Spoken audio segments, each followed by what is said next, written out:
The house smelled of rosemary and hot fat. The prime rib demanded silence. The chandelier stitched gold into my mother's old crystal. I always set the table like a prayer. Napkin pressed, knives parallel, tablecloth spotless. After 60, ritual becomes the gentlest way to remind the world it doesn't own you. Carly came in first. Purse on the sofa, heels that announce before they ask. She went straight to the bar, didn't wait for permission from the bottle. "Terrible day," she said, drinking like she could erase her tongue. Andy arrived 2 steps behind, already wearing apology on his face. He was born conciliating. Never learned that putting out fires with a glass of water still burns your hands. 6 months, just until we save some money. 6 months is too long for small promises. I remember the exact day the house changed its breathing.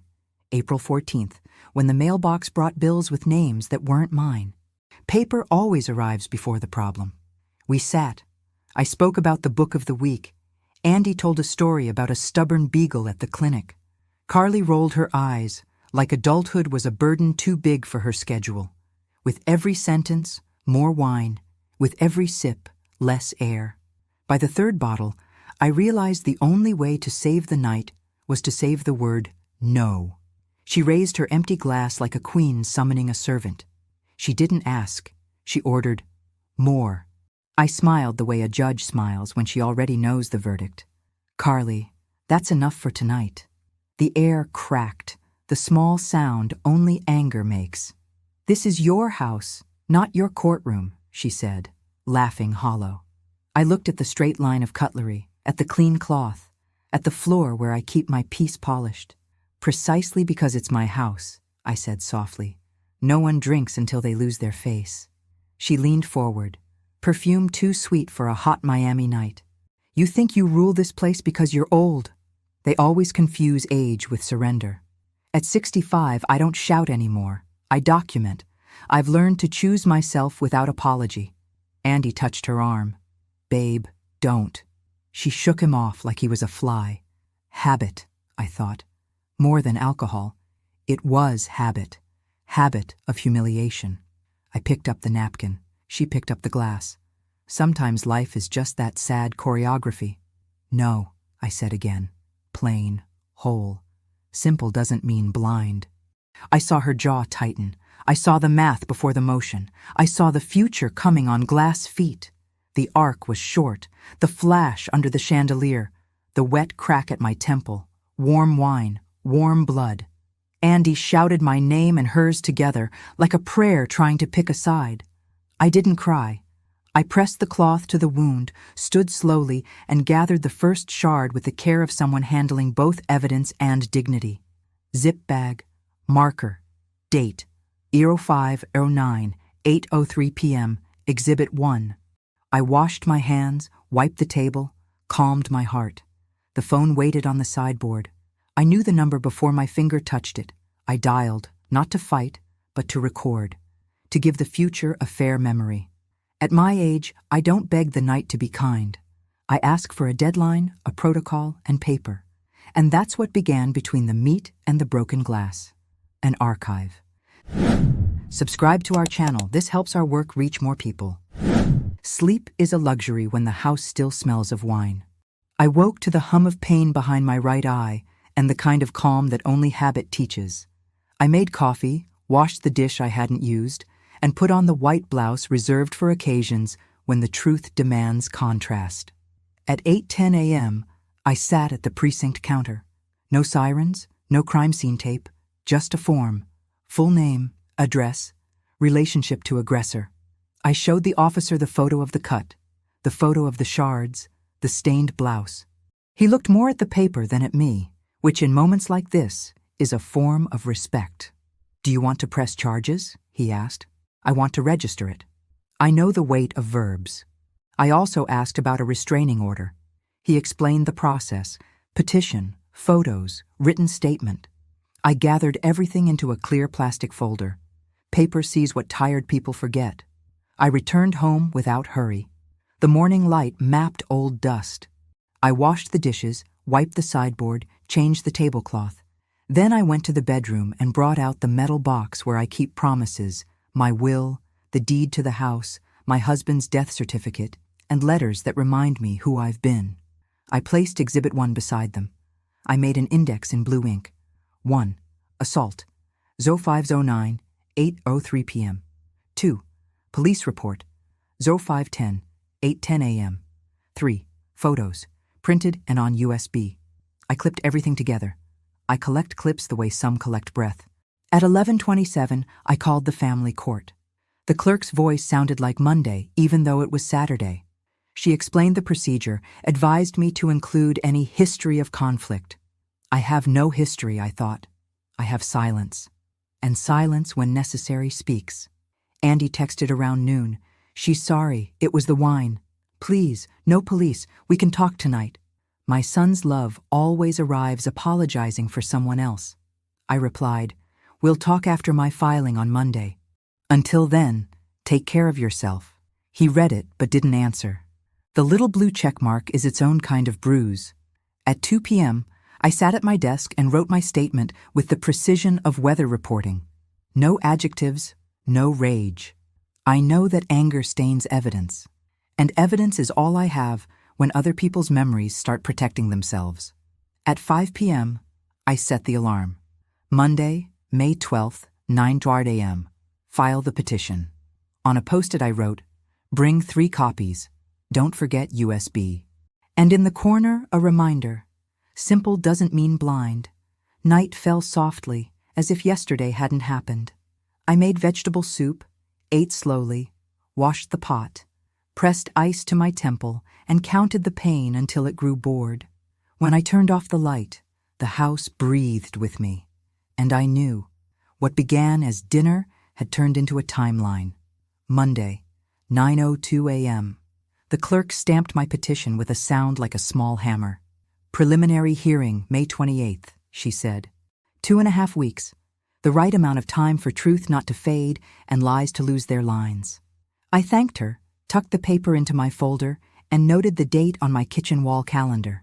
I like big calendars. I like watching days behave. From the courthouse, I went to the bank. The manager has known me since widowhood. She looked at my bruise with the kind of politeness women reserve for one another. I asked to update passwords, review authorizations, confirm my safe deposit box. I took the tiny blue-ribboned key, my husband's old gift when future still had a name, and went down into the cold basement where paper sleeps without nightmares. Inside the box, the deed waited. I added copies of the photos, the report, the petition. I left feeling lighter. The city tilted less. At home, 4:16 p.m. I opened the brown promises folder and pulled out an old newspaper clipping. A boy in a cheap suit sitting on a defendant's bench 28 years ago, whispering, "No one believes you when it hurts." I wrote beneath it, "I believe. Some wounds never close, but they teach you how to bandage others." Tuesday, May 13th, I began my inventory of ordinary things. $60 missing from the kitchen jar in April. 2 late-night deliveries under Carly's name that weren't food. A returned package, unopened, heavy as guilt. 3 bills paid late, by accident. I listed each one with time, date, and amount. Level 1 evidence. Wind moves curtains. Numbers don't. At sunset, I sat at the table with my brown notebook and wrote a letter I never sent. Andy, when you mistake love for apology, there's little of you left for yourself. I didn't send it. Some letters have to wait for the other person's throat to learn swallowing. Wednesday, May 14th, 10:18 a.m. I called Rick. I need you to look quietly into Carly's finances. I don't want to guess what might already be written. He said it would take time, and time is the price of what's real. We set a reasonable schedule, partial report by the 21st, full report when the banks replied. I wrote it on the calendar. Rick, 5/21 partial. That night, I removed 2 crystal glasses from the cabinet and stored them in the back. Not from fear, from fairness. Fine crystal shouldn't have to watch disrespect repeat itself. I placed the broken one in a clear envelope beside my notebook. I wrote, "Evidence isn't revenge. It's a written boundary." Then I slept. Poorly, but enough. Thursday, May 15th, 7:07 p.m. The doorbell rang 3 times. Impatient, Practiced. I didn't open immediately. I pressed record on the intercom. My house announces that it records. I prefer truth with a timestamp. Elena, open. Carly's voice came honeyed and false. I just want to talk. I opened the door with the latch still on. Behind her sunglasses hid eyes that hadn't rested. Andy stood 2 steps behind, guilt shaped like a question mark. No arguments tonight, I said. If we talk, it's brief, and the door stays open. They entered. The bar watched from across the room. Carly set her purse on a chair. The half-open clasp revealed a metallic shine, a platinum card. Rough day, she said, rehearsed. I overreacted. It was the wine. We can fix this within the family. No paperwork. I've seen promises dressed for Sunday. So I asked simply, did you pay for those bottles last night? Her mouth curved. We're doing receipts now? At my age, I don't shout. I keep receipts. When she adjusted her bag, the card shifted. I caught the name Andrew Miller. Andy noticed late, as always happens to those who love with closed eyes. Carly, that's my card. She looked away, chin high, and changed the subject with the skill of someone who survives by smoke screens. She talked about work, stress, unfair bosses. I listened to the folds of her lies. You can leave now, I said quietly. The hearing is on the 28th. Until then, this house has rules. No alcohol, no shouting, no disrespect. And every time a rule breaks, I add a page to this file. I pointed to the brown folder on the sideboard, its spine glinting beneath the lamp. Carly laughed without teeth. You think a pen scares anyone? I could have told her that pens terrify people who sign without reading. Instead, I said, pens protect those who've been hit enough. They left without slamming the door. The corridor echoed small, ashamed. I looked at the clock and wrote in my notebook, So 5:15, 7:34 p.m. Attempted reconciliation. Saw Andrew's card in Carly's purse. No accusations, just what my eyes saw. An eye, when trained, is a reliable witness. Saturday, May 17th, 10:11 p.m.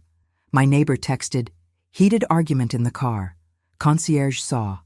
I asked for the exact time, thanked her, printed the message. Sunday, May 18th, 8:05 a.m. A new photo, the bruise changing color. The body is its own calendar. I added it all to the folder, closed the elastic strap. In the inside pocket, I left a note for myself. Truth doesn't need to run. It just needs to arrive. Then I went to bed early because on the 21st, Rick's call would come. Until then, I'd do what I know. Keep the house clean, the head quiet, and the paper in order. At my age, dignity is a routine. And when you care for routine, it turns into armor. Rick called early Monday, the kind of hour when the world still pretends it's innocent. Morning, Judge, he said. He still calls me that sometimes, though I retired years ago. You were right to follow your instinct. Give me the week. I smiled without meaning to. Truth doesn't rush, I told him. Just make sure it doesn't nap. He laughed softly. You always did have faith in paper. I hung up, made tea instead of coffee, and opened the curtains. The light hit the table where Exhibit 1 sat, its edges sharp and patient. I could almost hear it breathing. Some proofs have lungs. By Wednesday, he sent the first partial report. 2 pages. Carly had been fired from her real estate job in March. Unprofessional behavior, it said. I could read between those lines. I've written a few myself. 2 credit cards opened in Andy's name. Small purchases first, the kind that pass as accidents.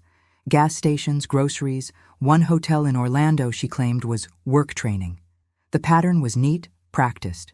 Next batch coming Monday, he said, waiting on bank subpoenas. I spent that weekend reorganizing the house.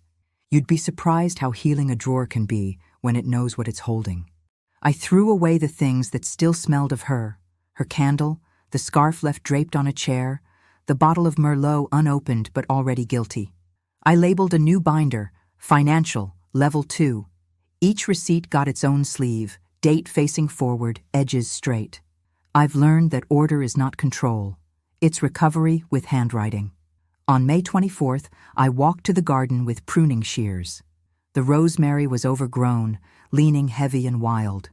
I trimmed it until the air filled with forgiveness. Andy came out holding his phone. His voice trembled, trying not to. She says she's looking for work, that she's sorry. She might be, I said. But sorry doesn't make money reappear. He nodded, half there. The sun hit his hair like it used to when he was a boy. Sometimes it's hard to love a mirror that still flinches. Mom, he whispered, you're not giving up, are you? I met his eyes. Not giving up, just filing properly. On the 29th, Rick brought the full report. He placed it on the table like a holy book.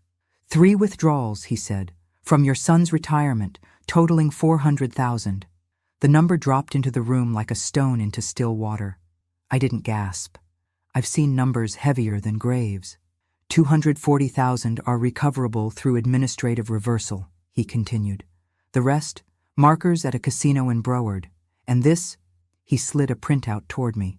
Transfer to a secondary account. Belongs to a woman named Patty Sanchez. The friend, I said. The accomplice, he corrected. He left the folder and a promise of testimony if needed. When the door closed, I stood alone with the sound of my own pulse. Steady, precise, like a clock counting down to cents. Outside, thunder rolled over Miami, just far enough to sound polite. I gathered the papers, placed them in the binder, wrote in blue ink, 531. Financial discovery complete. Evidence escalated. Then I added a note beneath. Boundaries protect even when people don't. That night, I took one of my husband's old pens, gold nib dull with time, and wrote on the first page of a new notebook. Phase 2. Justice preparation. The storm outside answered with rain that sounded like typing. And I realized Rick had found the money. Now it was my turn to find my voice. The courthouse smelled of old air and fluorescent nerves. I've been in many courtrooms, but it's different when your name is on the top of the file. Rebecca, my attorney, walked beside me. Calm, competent, the kind of woman who could turn chaos into cross-examination. Remember, she said, today's just preliminary. They decide if the temporary order becomes real. I know, I said. But paper isn't real until it's signed. Carly arrived in a gray dress that tried too hard to look innocent. Andy followed, eyes low, tie crooked. I wanted to fix it the way I used to, but some things you must let unravel on their own. The judge was younger than me. Most of them are now. She read the documents, flipped through photos, paused at the shard sealed in plastic. And this, she said, is from the night in question? Yes, Your Honor. Her gaze moved to Carly. Ms. Miller? It was an accident, Carly said smoothly. We were arguing. I gestured. The glass slipped. She smiled the kind of smile that makes a courtroom colder. Andy spoke next, halting, polite. She was drunk. I didn't think she'd... He stopped. His words folded in on themselves like paper wet with doubt. Carly put a hand on his knee. Even now, she knew how to silence him with touch. After an hour, the judge leaned back. Given conflicting accounts, the court grants a partial order. No alcohol in the shared residence, no verbal harassment, but I won't grant full distance, yet. That word, yet, can weigh like a verdict. I thanked her anyway. Gratitude keeps dignity breathing. Outside, Rebecca exhaled hard. We'll appeal after the 28th. The financial evidence will help. Stay calm. I nodded, though calm is the only language I still speak. That night, I wrote in my notebook, 0528, partial order granted. Protection made of paper, not walls. And then smaller. Sometimes the law takes a breath before it speaks. I poured tea and sat by the window. Miami lights flickered like court transcripts, bright, temporary.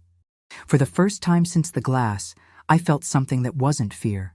It was frustration, sharp and almost comforting. Because anger, when you name it correctly, becomes energy. And I had work to do. I should have seen it coming. Manipulators rarely rest when a judge says partial. They hear permission. June 9th, Andy knocked on my door holding a small suitcase. His voice was too soft for a grown man. I'm staying with her for a bit, he said. She promised to get help. Counseling, AA. She's trying, Mom. She's practicing, I corrected. There's a difference. He sighed. You don't believe in forgiveness? I believe in contracts, I said. Forgiveness comes after signatures. But he left anyway. I didn't stop him. You can't rescue someone who's still defending the fire. Instead, I wrote it down. 0609. Andy moved out. Voluntary contact with respondent. Monitoring resumed. The days after that were long and loud in strange ways. The refrigerator hummed like an anxious witness. The house smelled of rosemary again. Maybe memory, maybe warning. On June 15th, Rick called. She's using his account again. Transfers labeled therapy deposits. Except they lead to a casino holding company. Keep tracking, I said. Let the rope unspool. June 17th, 10:32 p.m., my neighbor texted a video. Andy's car in the driveway, Carly shouting outside. The audio was messy but enough, her voice slicing through the night. "You owe me! You don't walk out on me!" Then a slam, then silence. June 19th, 10:08 p.m., my doorbell rang. Andy stood there, eyes hollow, collar askew. "She tried to choke me," he said simply. It wasn't her first time. I didn't speak. I just opened the door, led him to the kitchen, and handed him water. He drank like someone who finally remembered thirst. Then I did what I always do. I documented. Photos of the marks.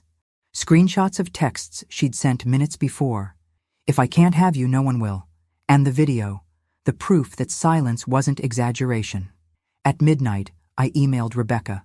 Subject: New evidence, violations and assault. Attachments: audio.mp4, photos JPEG, transcript.docx. In the body, I wrote one line. The law can breathe again. I looked at Andy sleeping on the couch, his neck wrapped in a cool cloth, the same spot she'd tried to claim with her hands. Outside, the wind picked up, brushing against the rosemary. Maybe the garden understood what I couldn't say aloud.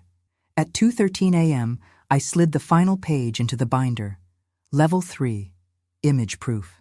Then I turned off the light and whispered to the dark, "She won't win the second round." The courthouse hallway felt cooler than the last time, as if the building itself had learned to breathe. Rebecca arrived with a stack that made my old judge's heart settle. Tabs, indexes, copies triple-checked. Andy walked between us, throat banded with a fading bruise that no filter could soften. He didn't touch my arm. He didn't have to. Paper held. Inside, the judge read without hurry. She watched the video from the neighbor's camera, Carly's voice cutting the night into pieces. She studied the photos of Andy's neck. She read the transcript of messages. "If I can't have you," and didn't blink. Then came the bank's letter, partial reversals, pending investigation, transfers labeled therapy landing at a casino holding entity, a trail to a secondary account under Patty Sanchez. "Ms. Sanchez?" the judge asked. Rebecca answered, "A friend. The account is in her name. She's prepared to cooperate."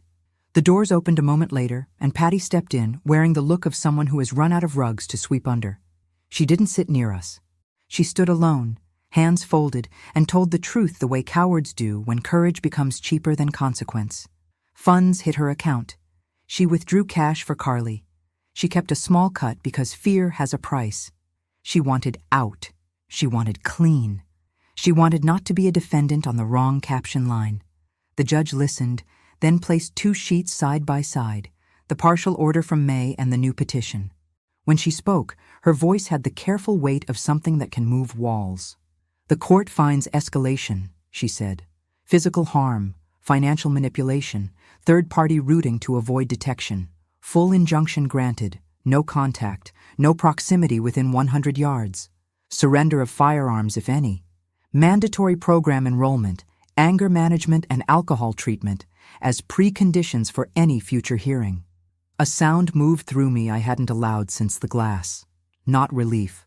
Alignment, like a bone finally set. On the steps outside, Rebecca's smile was brief and unromantic. "Now we do the civil work," she said.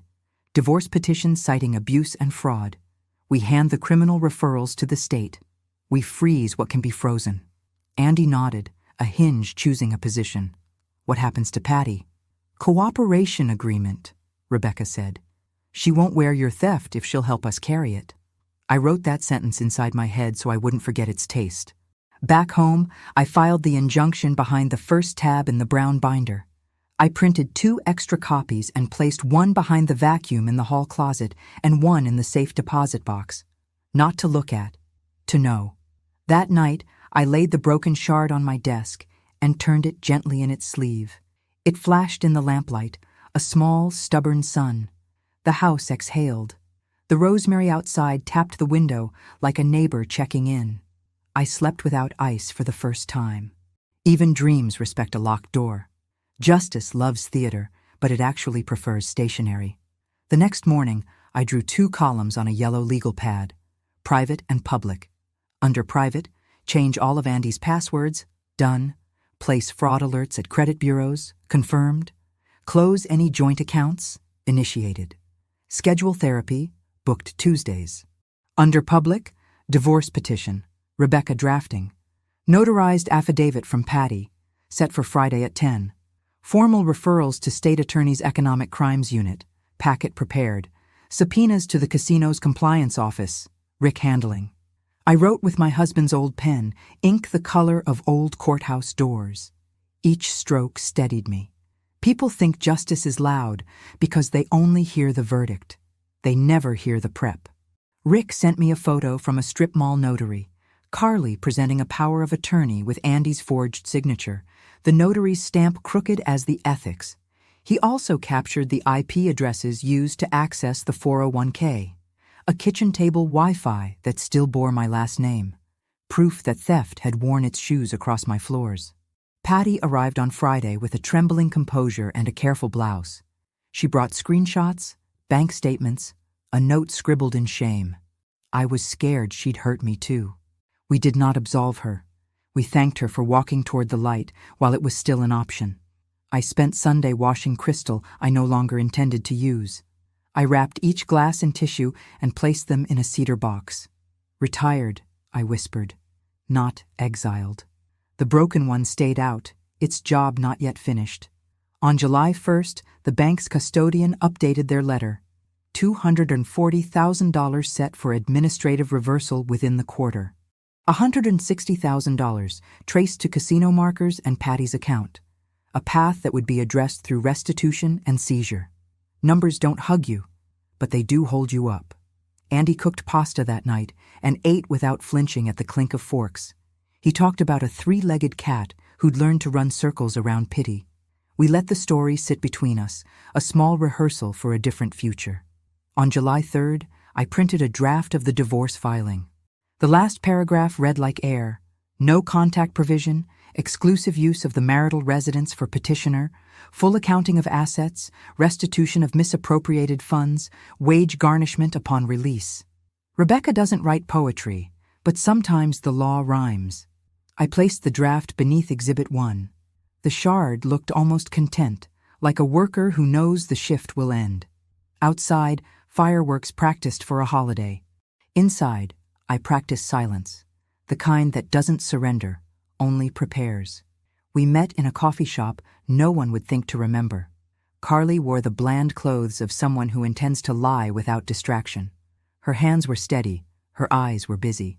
She sat before I did, as if ownership of the chair might impress me. "You dragged Patty into this," she said by way of greeting. "Patty stepped in," I corrected. "Different verbs. You want to ruin me. I want to stop you." She leaned in. "Andrew is fragile. He needs me. Fragile people need boundaries, not thieves." The barista set down 2 waters and didn't look back. I placed a thin folder on the table, copies only, the notary stills, the custodian letter, the casino markers, the affidavit from Patty, the video from the neighbor, the throat bruise captured in soft kitchen light. She kept her face still and her jaw moving, a chewing I'd seen on men who learned to swallow their guilt whole. "You forged a POA," I said. "You used his retirement as a petty cash drawer. You hit him. You threw a glass at my face." She smirked. "You'll never make a jury feel that." "I don't need feeling," I said. "I have numbers." She looked down, then up, quick as habit. "What do you want?" "An ending that doesn't require me to see you again." I slid a single page across the table. A plea term sheet Rebecca had sketched with the prosecutor. 2 years in custody, 3 years supervised probation. Restitution with wage garnishment and a monthly schedule, Wind 1850. No contact, mandatory programs, no claim to my estate. She laughed, the sound small and ugly. 2 years? For an argument and some messy money? For forgery, for theft, for assault, for scaring a man who loved you into forgetting his own name. Andrew will never sign off. Andrew already has a pen, I said. It's pointed away from you now. For the first time, her confidence cracked like sugar under heat. I need to talk to my lawyer. Do, I said. This is the last time we speak outside of a transcript. On my way out, I passed the display of pastries neither of us deserved. The bell above the door gave a small, satisfied chime. Outside, the city tested fireworks against the afternoon. I didn't flinch. I'd already heard a louder explosion and survived it. They called it a plea hearing, but to me it felt like a funeral for illusion. Carly walked in wearing county orange, her wrists bound by soft metal that still managed to sing. Her hair, once styled to conquer rooms, now hung limp and obedient. The courtroom smelled faintly of toner and nerves. No perfume, no excuses, only air that waited for truth to speak. I had been in this room before, as a judge, not as a witness. I knew the rhythm of law, the inhale before the clerk reads, the exhale when the gavel lands. But standing there, beside my son, I realized justice is heavier when it has your name stitched to it. The prosecutor spoke first. Calm, surgical. He didn't raise his voice. He didn't need to. Words like forgery, theft, and assault have their own gravity. He played the neighbor's footage, Carly's voice echoing through the speakers. You owe me.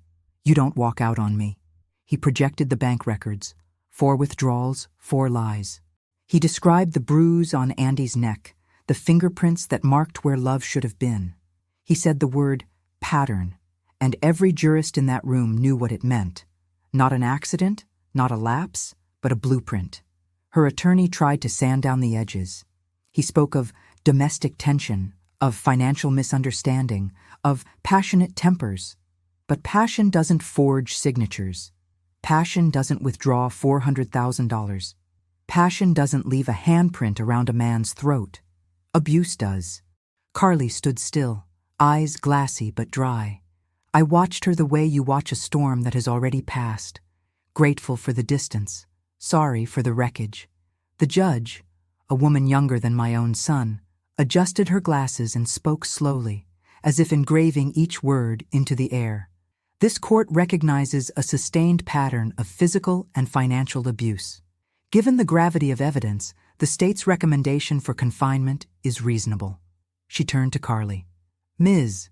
Miller, you are not the victim in this room. You are the lesson.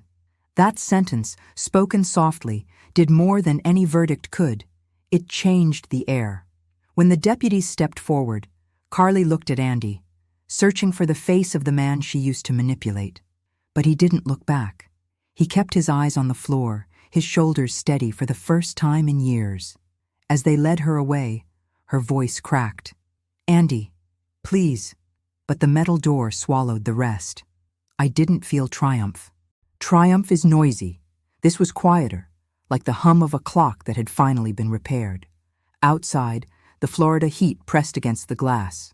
Rebecca placed a document in my hands. Plea agreement offer, signed. 2 years, 3 on probation, full restitution, no contact. I didn't read it right away. I just held it, the way one holds the end of a story that finally agrees to stop running. That night at home, I placed the order inside the binder, beneath Exhibit 1. The shard reflected the lamplight, one sharp edge catching gold. For the first time, I whispered to it, "She's gone." The glass didn't answer, but it gleamed like it understood. Justice doesn't shout when it arrives. It clears its throat. The morning of the plea, the courtroom was half empty. The reporters had gone home. The spectacle was over. What remained was the paperwork, the signatures, the surrender, the slow arithmetic of accountability. Carly entered, thinner, smaller, but not gentler. Some people shrink in size without shrinking in cruelty. Her attorney guided her forward like someone escorting a ghost who still insists she's alive. Andy sat beside me, tie neat, fingers laced, his pulse visible at the base of his throat. The clerk read the charges. The prosecutor recited the terms: 2 years incarceration, 3 years supervised probation, full restitution, mandatory programs, no contact, forever. Each word fell like a slow metronome. "Do you understand the rights you are waiving?" the judge asked. "Yes." "Has anyone coerced or promised you anything beyond this agreement?" "No." "Do you admit that the evidence would be sufficient for conviction?" "Yes." That last yes was so small it nearly evaporated. But I heard it. It wasn't confession. It was resignation. And that, too, counts. Andy's statement followed. He didn't cry. He didn't curse. He said only, "I forgive myself first." Even the stenographer paused her typing for half a second, as if her fingers wanted to applaud. The judge signed. The gavel fell, one clean note like a closing heartbeat. Carly turned once, eyes frantic for recognition. I looked at her the way I looked at my reflection after widowhood, not with hate, but with acknowledgement. You existed, you did harm, and I survived. When we stepped outside, the sun hit my face so sharply I almost laughed. Rebecca handed me a copy of the signed order, embossed with seal and signature. The weight of it wasn't in the ink, it was in the silence it promised. That afternoon, the bank notified us. $240,000 restored. The rest pending through restitution and seizure. I printed the notice, slid it into its sleeve, wrote the line that would finish this chapter. July 9th. Full plea accepted. Truth converted into payment plan. At dusk, Andy and I shared peaches over the sink. The juice ran down our wrists. He smiled and said, "You don't look tired anymore." "I am," I said, "just no longer exhausted." We didn't toast. We didn't need to. Peace, when real, doesn't ask for glasses. It asks for witnesses. Real punishment rarely makes noise. It dismantles quietly, paycheck by paycheck. Carly's world didn't collapse in one blow. It eroded. Her name appeared on lists that only lawyers read. Terminated for cause, restricted account holder, high-risk client. Her apartment application was denied. The car repossessed. The phone plan revoked. Every luxury she'd weaponized now withdrew its affection. That's how life collects its debts. Through irony. She wrote to Andy once from jail. I saw the envelope before he did. Inside, a single line. "You'll miss me when it's quiet." He didn't reply. He placed it in my palm and said, "You keep the receipts."